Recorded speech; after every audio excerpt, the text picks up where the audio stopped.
videos. Assalamualaikum warahmatullahi wabarakatuh. Innal hamdalillah nahmaduhu wa nasta'inuhu wa nastaghfiruh wa na'udzu billahi min shururi anfusina wa min sayyiati a'malina may yahdihillahu fala mudilla lahu wa may yudlil fala hadiya lahu amma ba'd. Allahumma bika asbahna wa bika amsayna wa bika nahya wa bika namutu wa ilaika an-nusyur. Allahumma akhrijna min zulumatil wahmi wal jahli ila al-ma'rifati wal ilmi, amin ya rabbal alamin. Bapak Ibu jamaah subuh yang pasti diberkahi oleh Allah, Nabi bersabda, al-barakatu li ummati fi bukuriha, keberkahan bagi umatku yang bangun salat subuh berjamaah di masjid. Kira-kira itu maknanya ya.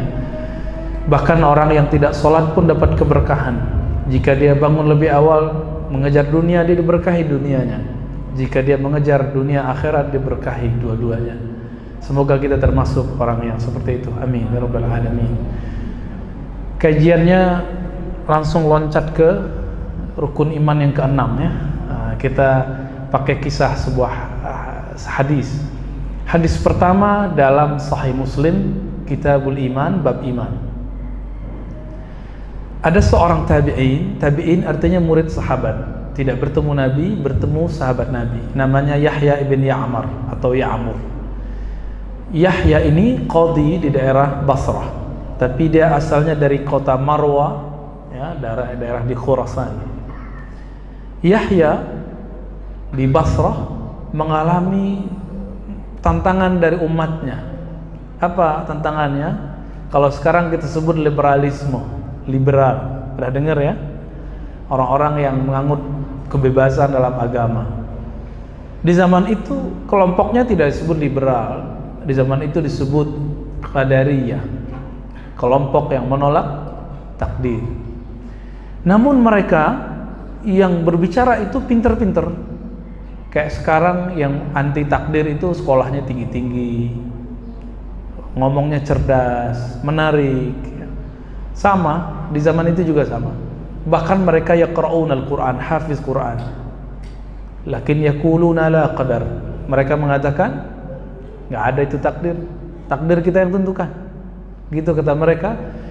Karena mereka jago debat, ahli diskusi, maka sahabat-sahabat Nabi yang masih tinggal di Madinah dikejar, dicari oleh ulama-ulama tabi'in, termasuk Yahya bin Ya'mar, menanyakan kasus orang itu hukumnya gimana, status iman orang itu bagaimana, status Islamnya bagaimana. Maka dari Basrah itu di Irak, musim haji mereka berangkat ke Makkah. Sampai di Makkah diskusi dengan temannya namanya Humaid bin Abdurrahman. Apa kata Yahya kepada Humaid? Hei Humaid, lau laqina ahadan min ashabi Rasulillah sallallahu alaihi wasallam. Begitu teksnya dalam Sahih Muslim.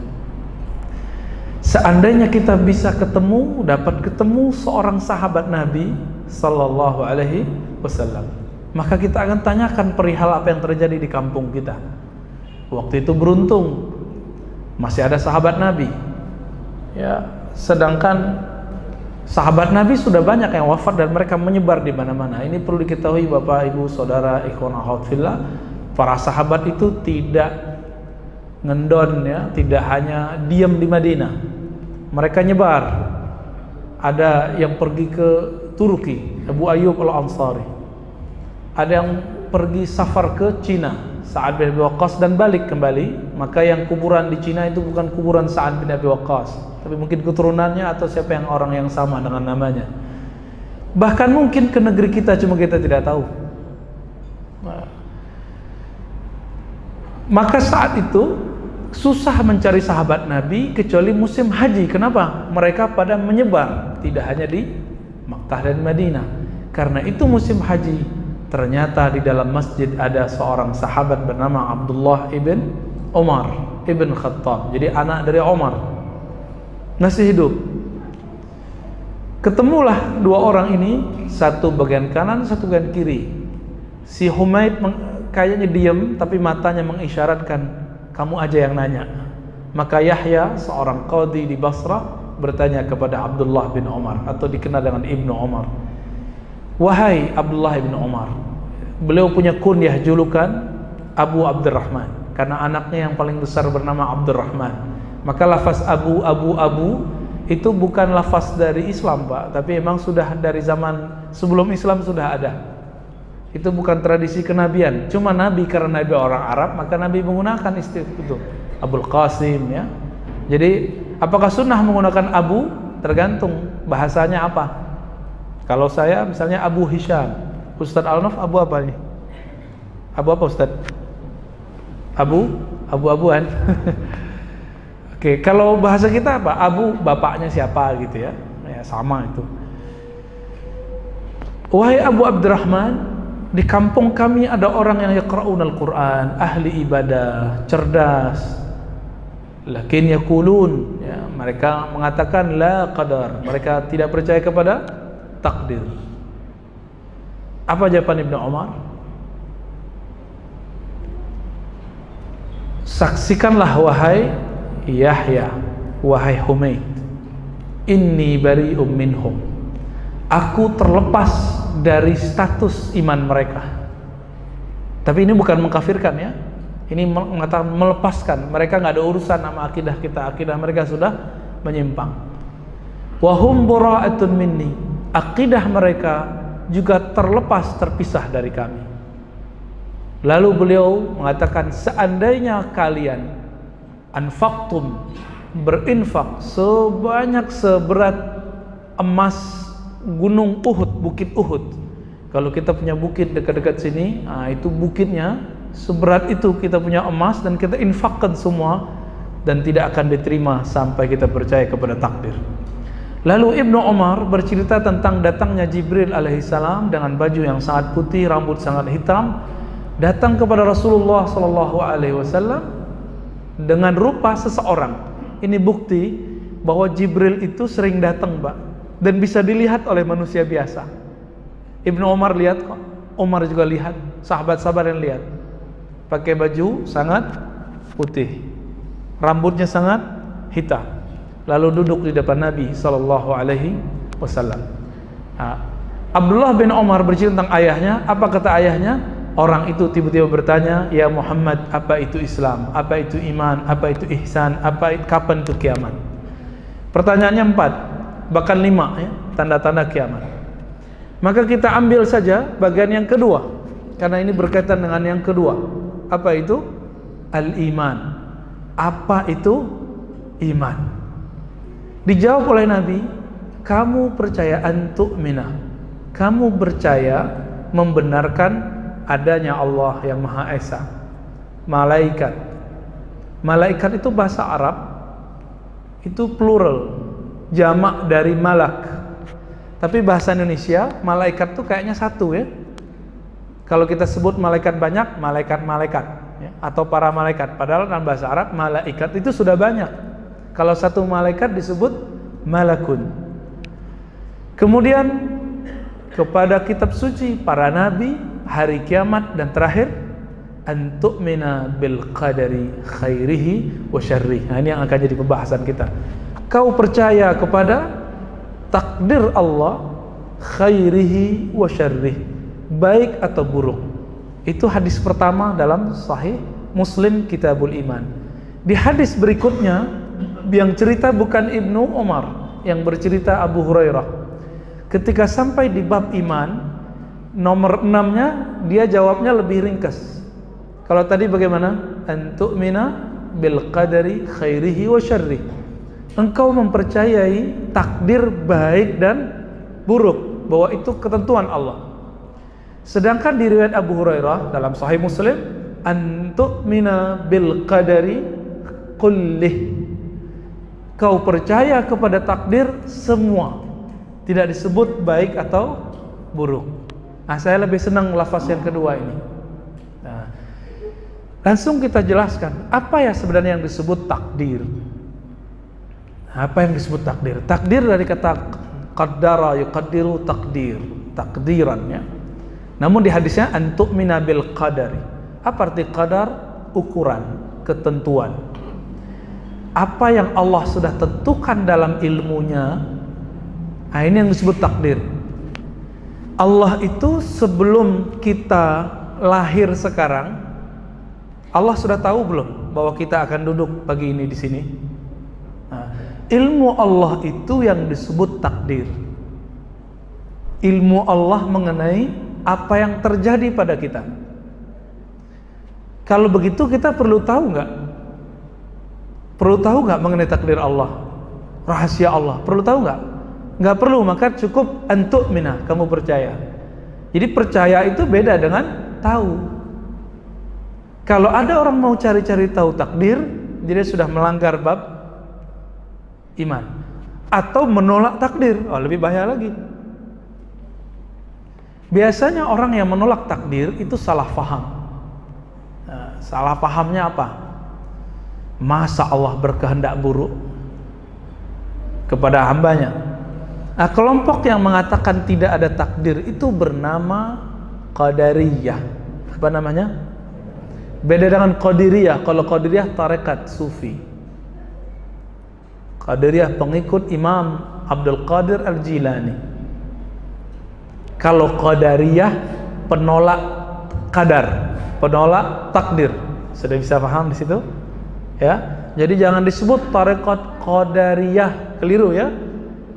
Karena yang ada tarekat Qadiriyah. Adapun dalam bab akidah disebut dengan Qadariyah. Apa kata Yahya ibn Ya'mar dalam hadis tadi yang pertama? Awwalu man takallama fil qadar.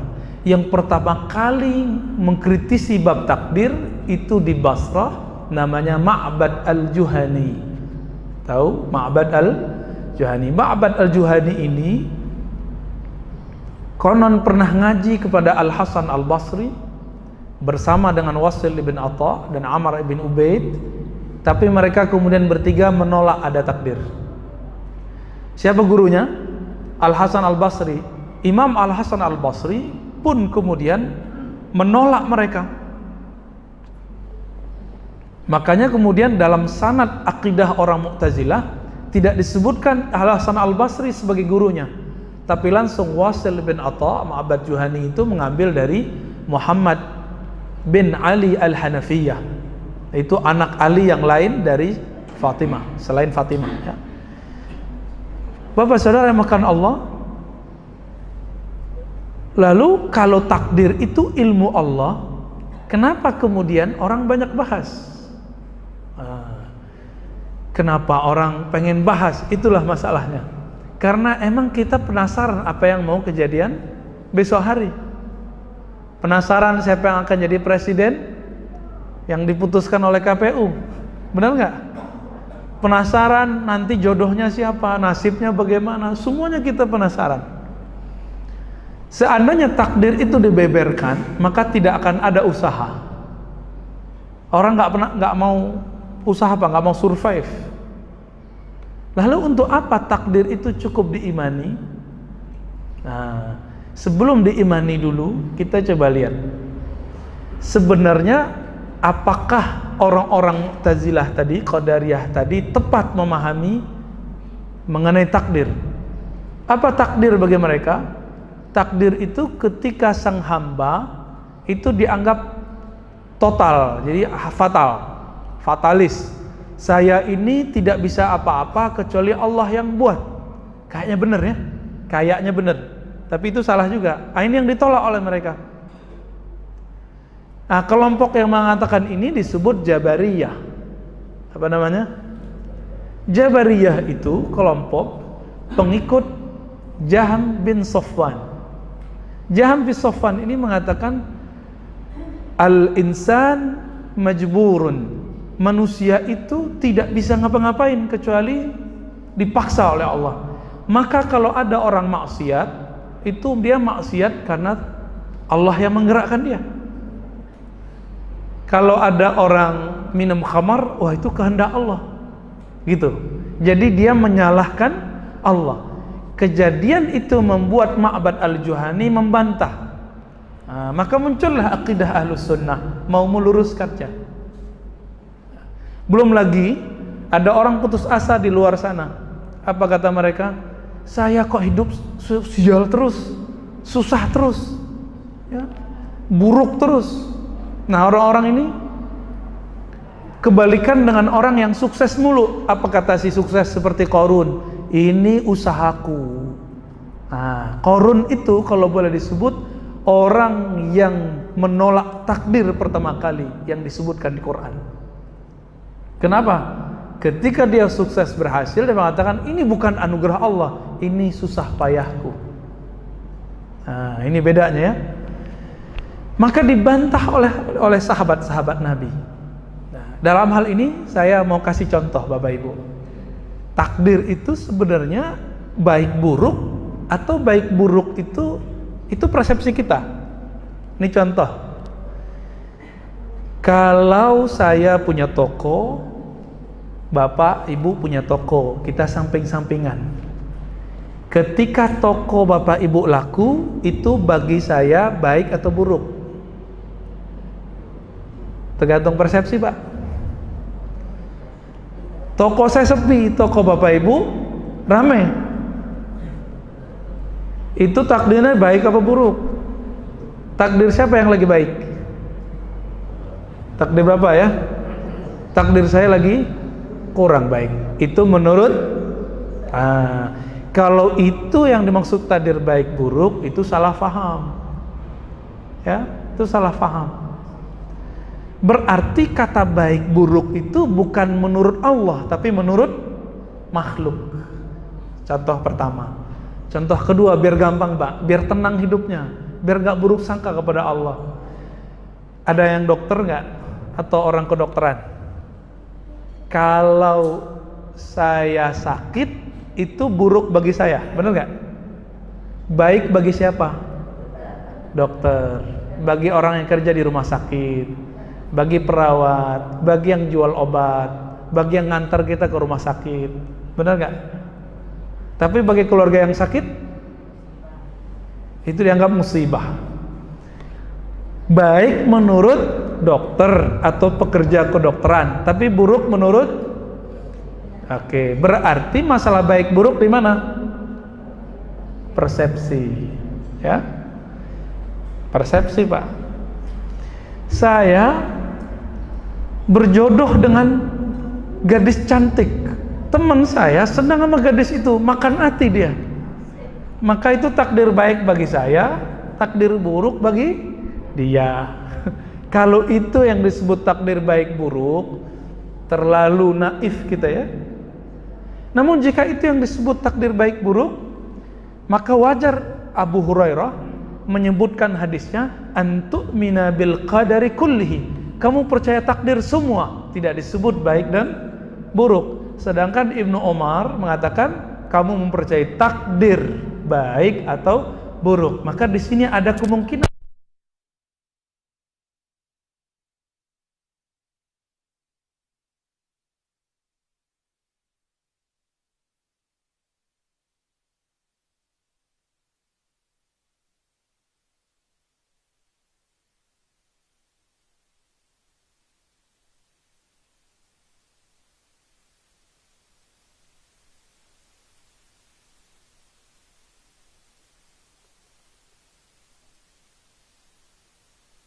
tapi sebenarnya Allah lagi pengen baik, Pak.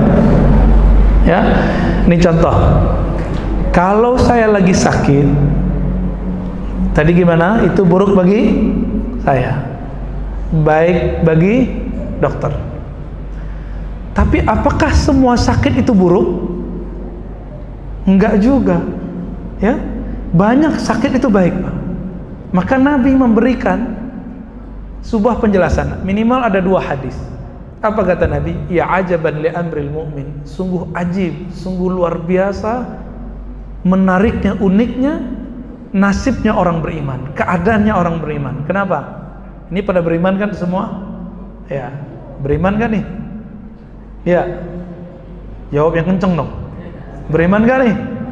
Oke, kayaknya lemes nih, belum makan nih ya. Belum juga musim Ramadan. Nabi mengatakan, kalau mukmin in asabahul khair syakar. Apa yang menarik dari kalimat ini? Ternyata musibah itu Dalam bahasa Indonesia kan musibah buruk semua. Tapi dalam hadis, dalam Al-Quran, musibah itu ada baik dan buruk.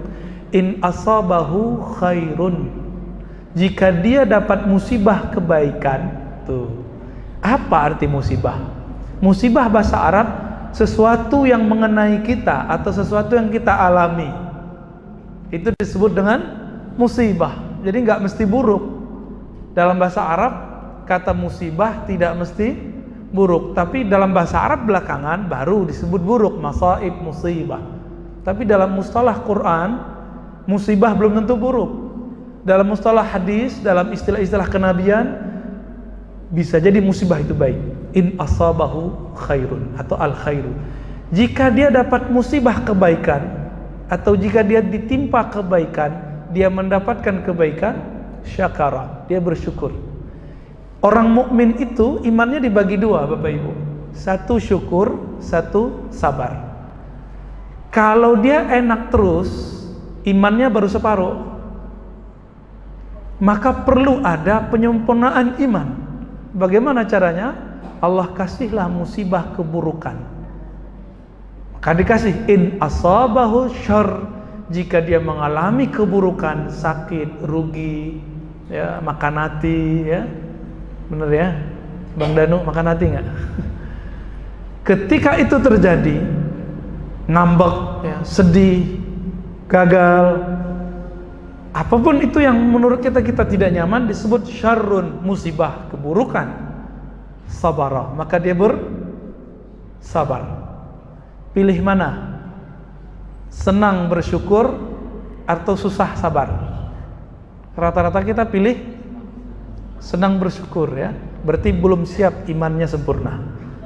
Ya, kalau mau siap imannya sempurna, Bapak, Ibu, Saudara, ikhwan akhwat fillah, setiap hari kita akan mengalami baik dan buruk.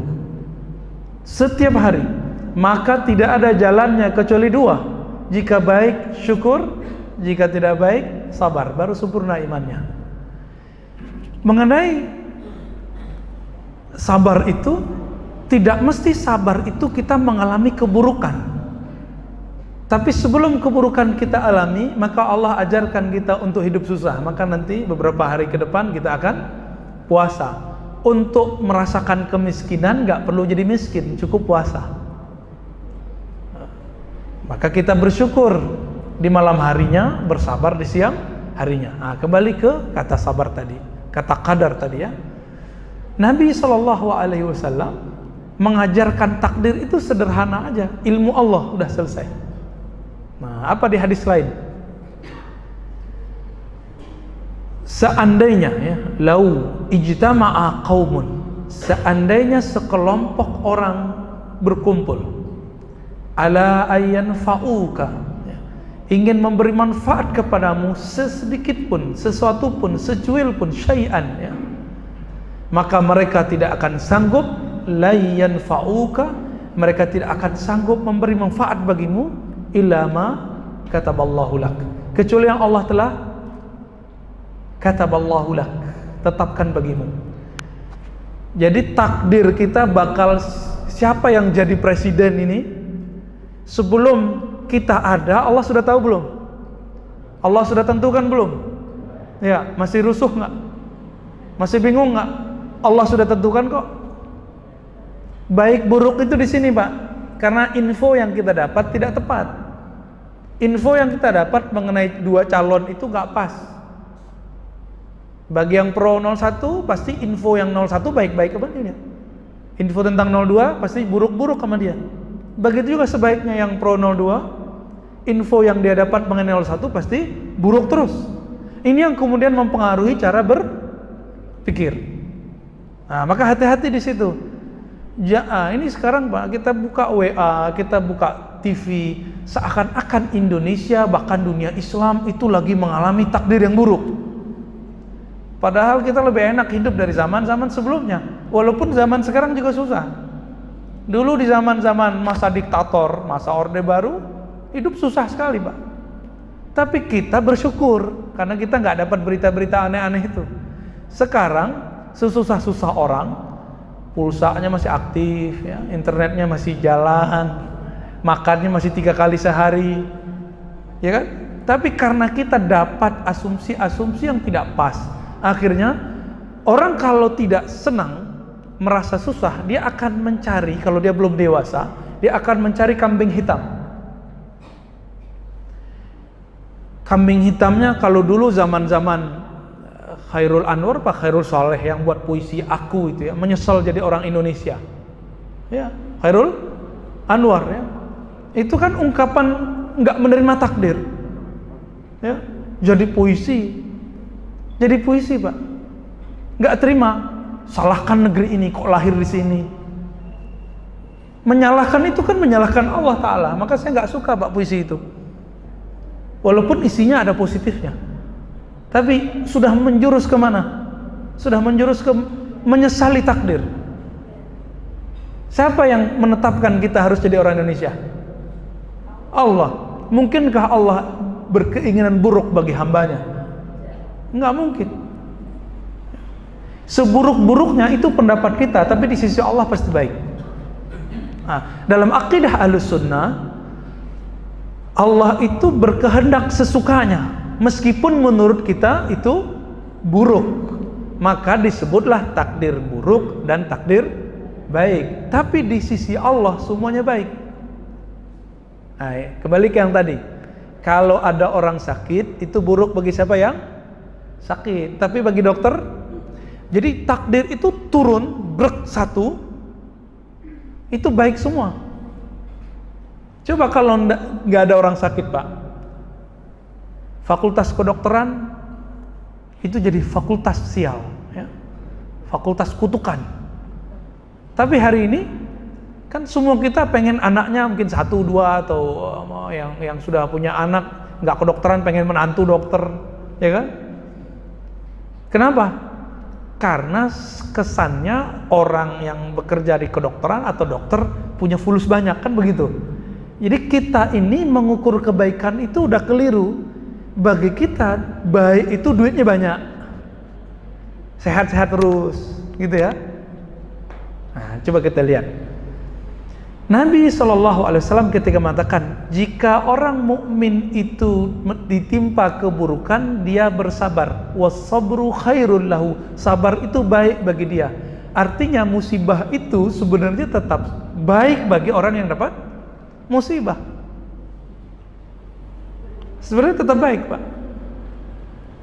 Saya yakin nih di antara Bapak yang hadir ini ada yang asam urat, ya, ada yang kolesterol, ada yang hipertensi, ya nggak? Ada yang sakit gula, ada yang sakit dompet, ya, macam-macam. Semua itu kita salahkan Allah atau salahkan diri sendiri? Nah, maka dalam bab takdir kita percaya bahwa Allah pasti punya rencana baik. Namun persepsi kita yang berubah. Maka ada adab. Ketika Nabi Khadir, ya, bukan Nabi Khidir, di Quran itu Khadir atau dalam hadis Khadir, ya. Nabi Khadir dalam bahasa kita Khidir membunuh dan melobangi kapal, ya, dan kemudian menegakkan tiang rumah. Nabi Musa bertanya 3 kali dan mengingkari. Membunuh orang itu baik atau buruk? Kapal dibolongin itu baik atau buruk? Buruk. Buruk terlihat oleh kasat mata. Cuma buruk nggak di sisi Allah? Kita cek, ya. Akhirnya Nabi Khadir cerita. Nah, ini kita ambil satu aja, yang kapal, ya, yang kapal. Kenapa aku melobangi kapal? Karena jika aku tidak lobangi, para nelayan akan pergi berangkat bekerja ke laut, sedangkan di tengah laut sedang ada perompak yang membunuh siapapun yang lewat. Kayaknya gak bener, tapi ternyata lebih bener. Nah, ini ada rahasia di situ. Apapun yang kita rasakan hari ini, yang kita rasa itu buruk, sebenarnya untuk mendapatkan yang lebih baik. Apa kata Imam Ibn Athaillah? Orang yang tidak tahu rahasia kesehatan, nikmat sehat akan diberi kesadaran saat nikmat sehatnya hilang. Orang yang tidak sadar nikmat Allah itu ada, Allah akan buatkan dia sadar ketika nikmat itu tiada. Pilih mana? Sadar saat nikmat itu ada atau sadar saat itu tiada? Nah, coba contohnya ya. Anak-anak muda nih yang alay-alay milenial ini kan kalau pakai motor nggak pakai helm. Nggak pakai helm. Nggak pakai jaket, malam-malam ngebut. Diingetin sama bapak ibunya, nganggapnya apa? Nggak keren gitu ya. Anak gaul. Tiba-tiba tabrakan, kepalanya kebentur, berdarah, ada retak. Nyesel nggak dia? Nyesel, ya. Jadi kadang-kadang hal-hal yang kita nggak senangi itu justru kadang baik. Maka di Quran kalimatnya umum, walaupun itu tentang ayat perang. Allah mengatakan, asa an tuhibbu syai'an, barangkali siapa tahu kamu senang sesuatu, wa huwa syarrul lakum, tapi itu buruk bagimu. Makan jeroan, apa namanya itu Pak? Gajeboh ya. Enak nggak? Enak ya, maklum orang Sumatera. Enak, nikmat. Tapi kalau tiap hari makan, ya belum 30 tahun udah stroke gitu ya. Kenapa? Darahnya ngental di mana-mana, kayak gajih itu Pak, kayak lemak itu. Bagaimana ajaibnya Allah membuat kepala ini 1 cm jalan darahnya tertutup, bisa stroke, bener nggak? Ya. Namun saya udah ketemu banyak orang stroke. Di antara mereka setelah dikasih stroke justru lebih hebat dari kita. Lebih hebat dari kita Pak. Kita yang sehat-sehat ini ya penghasilannya begitu-gitu aja. Hanya bisa mengumrohkan pasangannya atau orang tuanya. Ini sahabat kita ini setelah Allah kasih dia musibah stroke, Allah kasih dia harta yang melimpah ruah, akhirnya setiap tahun mengumrohkan 40 orang. Itu stroke itu baik bagi dia atau buruk? Jadi baik Pak bagi dia ya. Kita yang sehat-sehat begini kalah sama dia. Maka saya berpikir tidak semua yang kita lihat buruk dengan mata ini itu buruk di sisi Allah atau menurut orang lain. Jadi dia sendiri cerita, saya itu heran Ustadz ya, semenjak walaupun keadaan begini Allah buka yang lain. Punya santri anak duafa 400-an Pak. Siapa sanggup? Kayaknya punya anak santunan satu aja kayaknya mikir ya, ini 400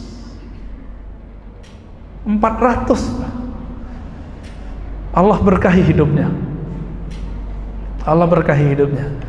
Jadi tidak semua yang kita pikirkan buruk itu buruk. Kembali ke hadis tadi. Ketika Nabi bersabda, antu'mina, kamu percaya kepada takdir Allah, ketentuan Allah. Allah kapan menentukan dunia ini? Sebelum dunia ini ada. Ya, sebelum dunia ini ada. Karena dia telah menentukannya, Nabi bersabda dalam hadis Imam Tirmizi, jaffat ya al-qalam, telah kering tinta Lauh Mahfuz yang mencatat takdir ya. Jadi sudah nggak berubah lagi takdir. Maka ulama kita membagi takdir jadi dua. Ada takdir yang disebut takdir mu'allaq, yang akan datang disebut mu'allaq. Apa arti mu'allaq? Yang masih digantung. Orang-orang keliru dikira takdir mu'allaq itu bisa dirubah. Enggak, takdir mu'allaq tetap tidak bisa dirubah. Takdir mu'allaq masa depan itu rahasia Allah. Adapun yang sudah terjadi, duduknya kita hari ini di sini, atau kita lahir sebagai orang Melayu, orang Jawa, orang Sunda, orang Minang, orang Batak, orang manapun, itu takdir masih bisa dirubah nggak? Emang ada takdir nggak bisa dirubah Pak ya? Masih bisa diingkari? Enggak. Siapa yang menentukan itu semua? Allah. Nah ini disebut takdir mubram. Mubram itu yang sudah sabit, yang sudah berlalu, tidak bisa kita balik lagi. Satu nafas yang baru lewat itu takdir Allah, itu nikmat Allah. Namun saya punya makna lain tentang takdir. Antu'mina bil qadari, takdir itu saya artikan nikmat. Engkau percaya kepada nikmat Allah. Kita pakai riwayat Abu Hurairah, kullihi, semuanya. Bahkan dalam keburukan menurut pikiran kita itu ada nikmat di situ. Orang sakit dapat nikmat, Pak. Apa nikmatnya? Sabar. Ya. Orang susah dapat nikmat. Apa nikmatnya? Sabar. Sabar itu bahasa Arab bertahan. Yang sanggup bertahan hidup di dunia itu orang yang ditempa lebih banyak daripada yang tidak ditempa. Oleh karena itu kami dulu kalau di pesantren, kalau ngaji ya, kalau belajar itu ada yang disebut riyadhah. Apa arti riyadhah? Latihan hidup sederhana. Maka kalau anak kita khawatir anak kita nggak sanggup menghadapi hidup, santriin dia, Pak. Karena di pesantren ada namanya puasa Senin Kamis, ada puasa Zulhijjah. Kita dilatih untuk mengurangi makan. Contoh lain,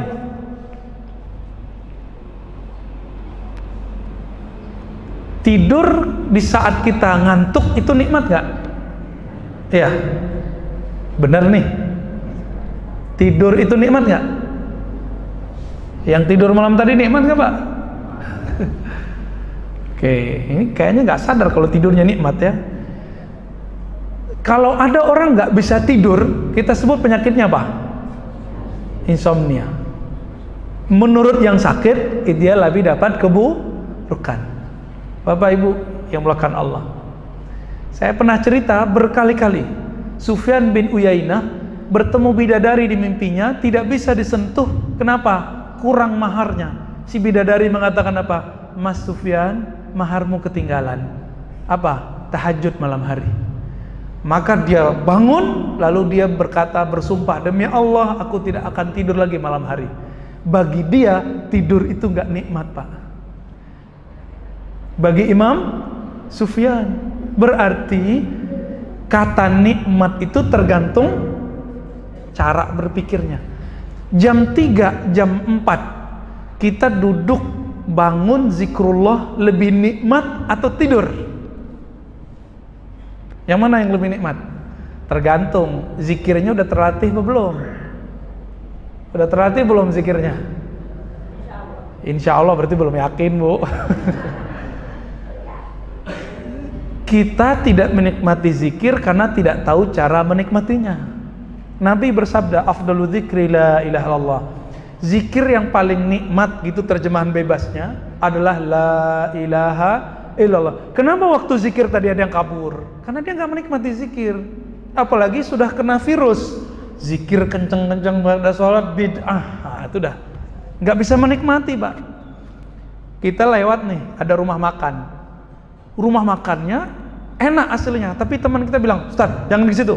Kenapa? Itu rumah makannya nggak enak. Nggak enak. Kenapa? Orangnya nggak beres, nggak bersih. Akhirnya kita kalau coba ke sana, pikiran kita nggak nyaman. Ada lalat satu, kita bilang, wah bener nih, kotor nih.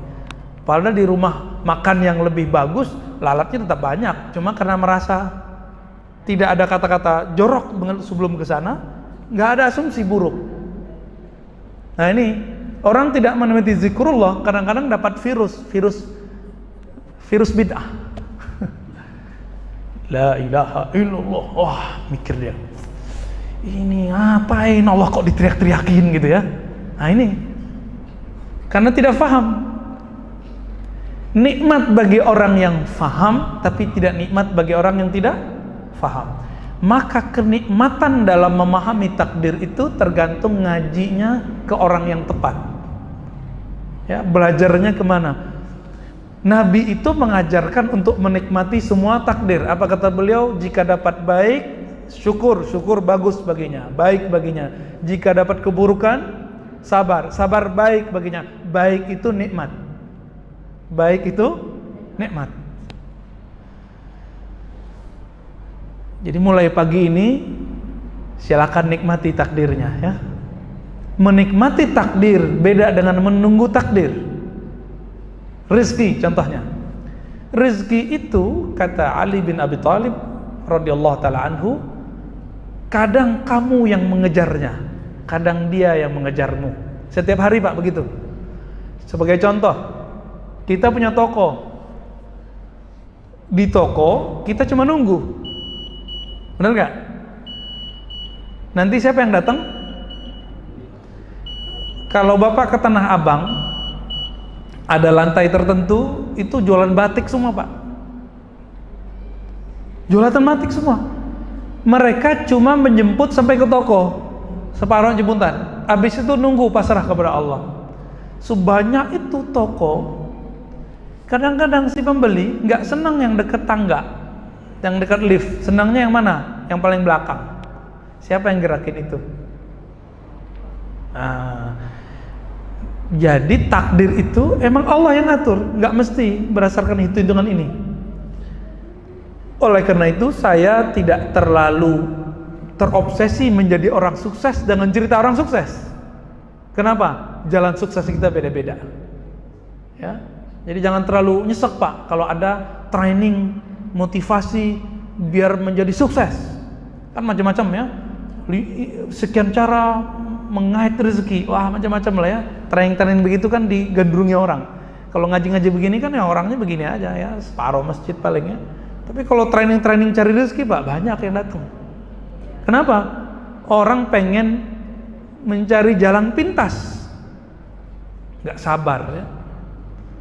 Nah, Bapak Saudara makan Allah, maka boleh kita simpulkan bahwa mengimani takdir itu artinya mengimani, mempercayai ilmu Allah, bahwa Allah telah menentukan sesuatu bagi kita. Baik buruk itu persepsi, tapi di sisi Allah semuanya baik. Jika kita beriman, maka tidak ada kata buruk, semuanya jadi baik ya, itu akidah Ahlussunnah yang kita yakini dari dulu sampai hari ini. Begitulah Rasulullah, begitulah para sahabat. Kira-kira begitu Bapak Ibu. Ada diskusi Ustaz? Fadhal. Mana nih Pak Ustaz Alnaf? Bang Adi silakan. Mau tanya jawab? Apa cukup?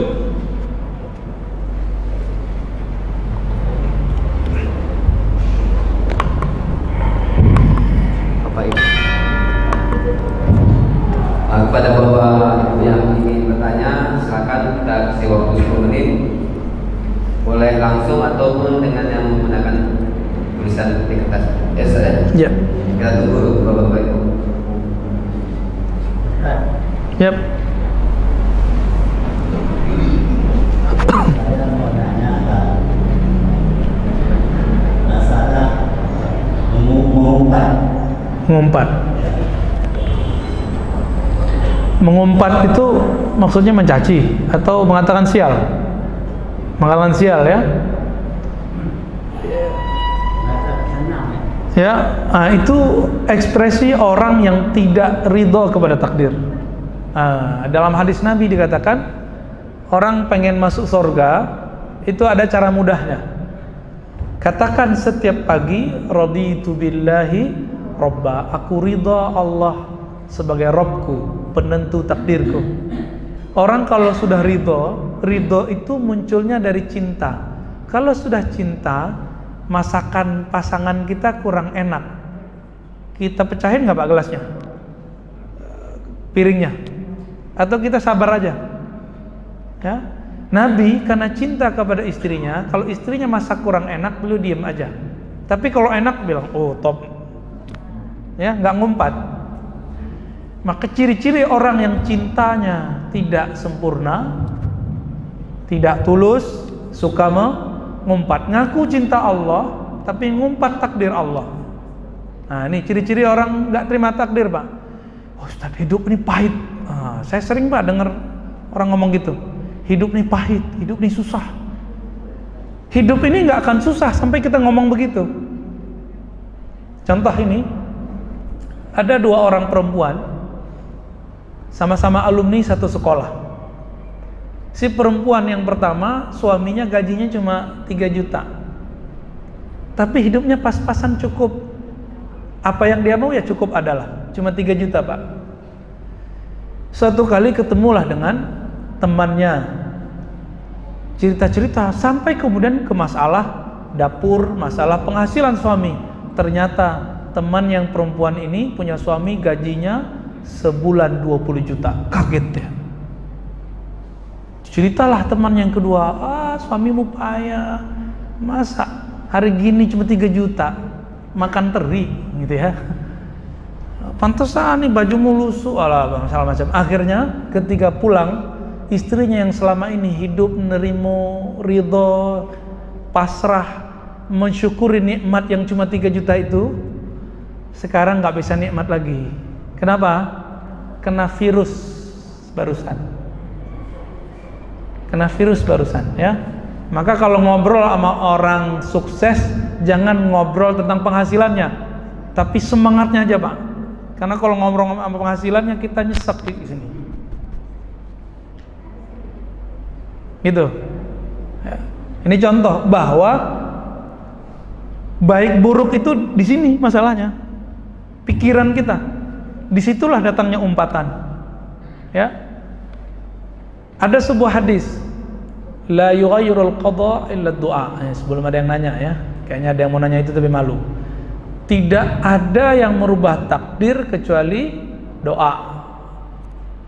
Salah terjemah itu. Hadisnya gimana? La yughayyirul qada, bukan qadar. Tidak ada yang merubah qada illa doa, kecuali doa. Apa arti qada? Qada itu ketetapan atau kehendak Allah. Kecuali doa. Nah, masalahnya doa itu sendiri siapa yang menggerakkan? Allah. Jadi sebenarnya tidak ada perubahan, yang ada itu Allah setting orang supaya dia punya usaha. Maka antara manusia dan takdir atau qada itu ada yang disebut laha ma kasabat wa alaiha maktasabat. Ya, surat apa itu? Al-Baqarah. Bagi manusia jiwanya ada yang disebut kasab. Apa arti kasab? Kesadaran manusia berbuat untuk menjalani takdirnya. Maka takdir boleh kita ilustrasikan. Ini ilustrasi, bisa salah bisa benar, tapi ini mendekati kebenaran. Allah kasih takdir saya, Bapak Ibu ini dikasih rating 1 sampai 10. 1 sampai 10. Kasab usaha itu saya pilih berapa, saya jemput rezeki saya berapa. Saya jemput 1 atau 2 atau 3 atau 4 atau 5 atau 10. Orang-orang yang menjemput rezekinya lebih rajin, maka takdirnya terasa oleh orang lain lebih baik. Orang yang sukses itu emang dia sesantai kita hidupnya? Enggak kan? Mereka yang usaha, jadi pengusaha itu kalau perlu sehari itu bukan 24 jam, kalau bisa 25 jam. Tidur aja sampai mimpi kepikiran itu. Maka Imam Ibnul Jauzi mengatakan, para petani kerjanya berat untuk fisik, tapi pikirannya nyaman, maka tidurnya ngorok, keringetan enak, Pak. Orang pedagang, pengusaha, kerja badannya ringan, naik mobil bagus, tapi pikirannya berat, Pak, susah. Makanya sering orang mengalami ya susah tidur itu di situ. Ya, jadi wajar kalau mereka laha ma kasabat, orang dapat apa yang dia usahakan. Yang dia usahakan itu tidak akan lebih dari apa yang ditentukan oleh Allah. Gitu maksudnya. Walaupun kita sudah, kata orang Jawa yang ngoyo gitu, walaupun kita bersikeras mau, kalau Allah kemudian tidak mau, gak jadi, Pak. Kita bersikeras, orang yang kita coblos kemarin jadi presiden, kalau Allah gak mau, kembalikan ke surat 3 ayat 26. Apal kan? Kulillahumma malikal mulki tu'til mulka man tasha wa tanzi'ul mulka mimman tasha wa tu'izzu man tasha wa tudhillu man tasha. Katakanlah hai Muhammad, katakanlah hai pengikut Muhammad sallallahu alaihi wasallam, Allahumma, ya Allah, Engkaulah Malikul Mulk, Engkaulah Raja di Raja, Maha Penguasa alam semesta. Tidak ada satu penguasa pun di bumi kecuali dengan takdirmu. Sebelum kita nyoblos ini sudah ditentukan nama Allah, sudah. Dan disebutkan di situ, tu'til mulka man tasha, hanya engkau yang memberikan kekuasaan kepada siapa yang engkau kehendaki, bukan rakyat, bukan KPU, bukan. Enggak kok. Ya. Di zaman Soeharto siapa yang angkat presiden? MPR, Pak. Walaupun ada kita milih, tapi yang kita pilih kan calon wakil rakyat. Nanti orang-orang MPR yang angkat. Sekarang katanya rakyat memilih, ya KPU lah, macam-macam. Itu untuk merusak cara berpikir tentang takdir, bikin rusuh. Akhirnya kita mikir apa? Indonesia kok gini-gini amat gitu ya. Padahal negeri kita masih lebih enak Pak daripada Irak, Suriah yang sudah hancur. Juga karena masalah demokrasi. Masalah milih-milih ini juga. Jangan sampai ini terjadi di negeri kita yang kita cintai ini ya, terjadi kerusuhan. Begitu Pak. Ya. Jadi mulai nikmati, mulai berbaik sangka, ana inda zanni abdi, aku berdasarkan persepsi hambaku. Maka bayangkan hari ini, yakini hari ini Allah selalu berbuat baik. Pasti yang tumbuh syukur. Jika kurang di luar ekspektasi, yang tumbuh sabar. Ya. Besi, logam jadi pisau yang bagus kalau banyak ditempa atau sedikit ditempa. Maka anak yang banyak sabar itu anak yang dulu sering susah. Anak yang suka ngeluh biasanya anak yang banyak senangnya daripada tidak senang. Jadi yang punya anak, yang punya cucu, didik hidup sederhana biar hidupnya survive, hidupnya bangkit, biar bisa positif menghadapi hidup. Ya. Khalas? Ada lagi? Ya, tafadhal Pak.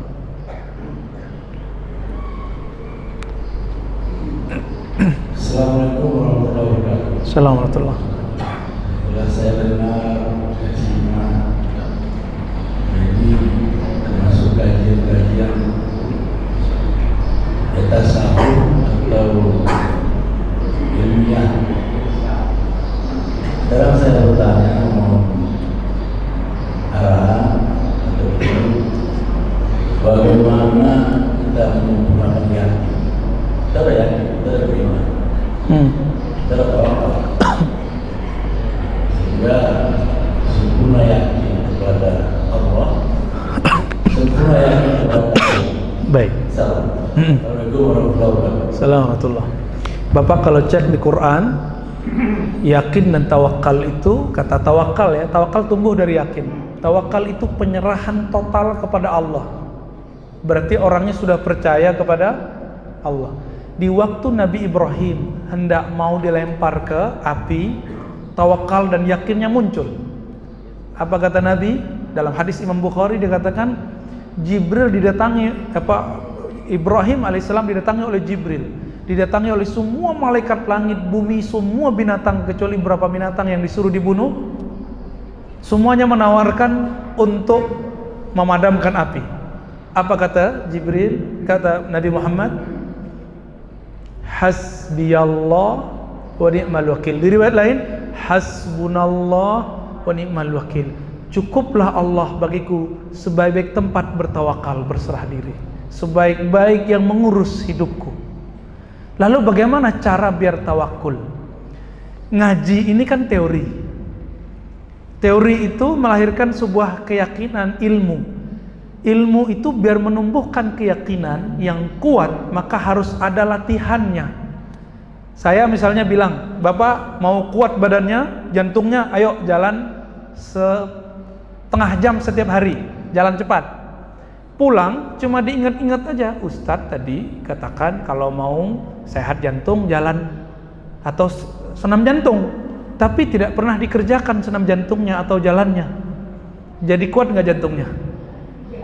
Enggak ya. Kalau ingin kuat yakin tawakalnya, maka zikirlah seperti Nabi Ibrahim berzikir. Hasbunallah wa ni'mal wakil. Imam Abul Hasan Asy-Syadzili menzikirkan ini setiap hari minimal 450. Minimal. Tapi angka ini nggak wajib ya. Itu tergantung kita, boleh 7, boleh 40, tergantung gurunya siapa Pak. Guru itu tahu dosisnya kalbu kita. Cocoknya dosisnya berapa nih? Karena guru ahli zikir itu sama dengan dokter, tahu dosisnya.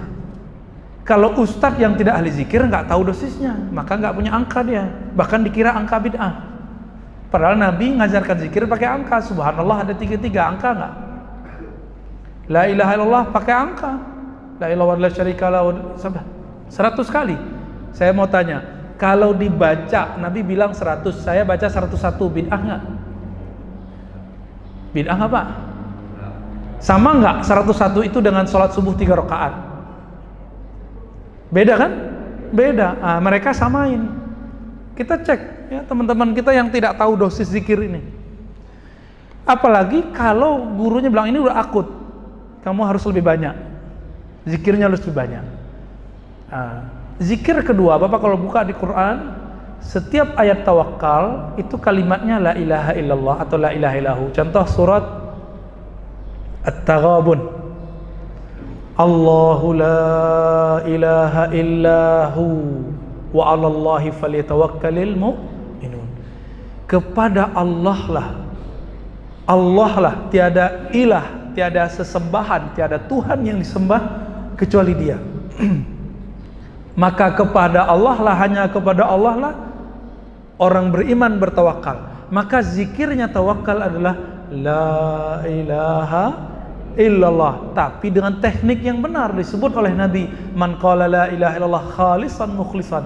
Khalisan mukhlisan itu ada tekniknya yang diwariskan oleh ulama ahli riwayat la ilaha illallah dari gurunya sampai kepada Rasulullah. Disebut sanad talqin zikir. Nggak ketemu di toko buku Pak, zikir, kumpulan zikir la ilaha illallah terus diamalin di rumah, nggak ada rasanya. Sama kayak kita datang ke apotek, kita nggak tahu cara meramu obat, kita buat aja sendiri, jadi nggak? Nah, kenapa zikir yang nikmat itu tidak pernah mengantarkan kita kepada makom tawakal? Karena kita zikir tidak pakai dosis yang tepat, teknik yang tepat, yang disebut khalisan mukhlisan. Selevel Abu Bakar masih dibimbing kok, masa Abu Bakar Indonesia nggak dibimbing? Ya, selevel Ali ditalkin kok, masa kita nggak ditalkin? Talkin artinya apa? Kita taunya talqin buat orang mati. Enggak, talqin itu buat orang hidup lebih afdal. Sebelum mati talqin dulu. Talqin artinya membimbing, memasukkan kalimatullah dari lisan ini tembus ke kalbu. Itu baru nikmat. Kalau sudah tahu tekniknya, zikir la ilallah 1000 rasanya 1 kali, Pak. Tapi kalau belum tahu tekniknya, zikir 100 aja lihat tasbih mulu, Pak. Ini kok belum selesai-selesai juga nih ya. Lebih repot lagi pakai tasbih bid'ah. Lebih repot lagi ya. Gimana mau ngitung 1000? Abu Hurairah berzikir setiap hari, setiap malam 12.000 Pak. Maka tasbihnya dibuat dari kayak nilon gitu ya, tapi yang kenceng, yang gede. Disimpul sampai 2000. Baru bisa tidur kalau zikirnya 6 kali putar. 2 kali 6 12.000. Itu zikir sahabat Nabi Abu Hurairah pakai tasbih. Maka yang membid'ahkan tasbih untuk menghitung zikir itu nggak sadar kalau Abu Hurairah, ya semoga Allah ampuni mereka itu ya. Gitu Pak. Jadi zikirnya ada zikir yang lain. Fatawakkalu 'alal hayyil ladzi la yamut. Maka bertawakallah kepada yang maha hidup. Maka ada zikir ya hayyu ya qayyum ya hayyu. Jadi 3 zikir ini dipelajari oleh ulama-ulama, dilatihkan. Nah, coba silakan Bapak Ibu cari setelah ini ahli zikir yang bisa mengajarkan teknik la ilaha illallah dengan nikmat. Kalau nggak ketemu, cari lagi sampai ketemu yang nikmat. Itulah guru kita, itulah dokter rohani kita, itulah daliluna ilallah, penunjuk jalan kita kepada Allah. Silakan Pak dicari ya. Saya rasa cukup ya, sudah jam sarapan ini. Semoga Bapak Ibu diberkahi oleh Allah, jiwanya tenang, percaya kepada takdir, tumbuh tawakal, perbanyak baca la ilaha illallah, hasbunallah wa ni'mal wakil, ya hayyu ya qayyum. Demikian dari kami, semoga Allah meridhai kajian ini. Wa sallallahu ala nabiyina Muhammad, subhanakallahumma wa bihamdika asyhadu an la ilaha illa anta astaghfiruka wa atubu ilaik. Wasturna wasturil muslimin. Walhamdulillah. Assalamualaikum warahmatullahi wabarakatuh.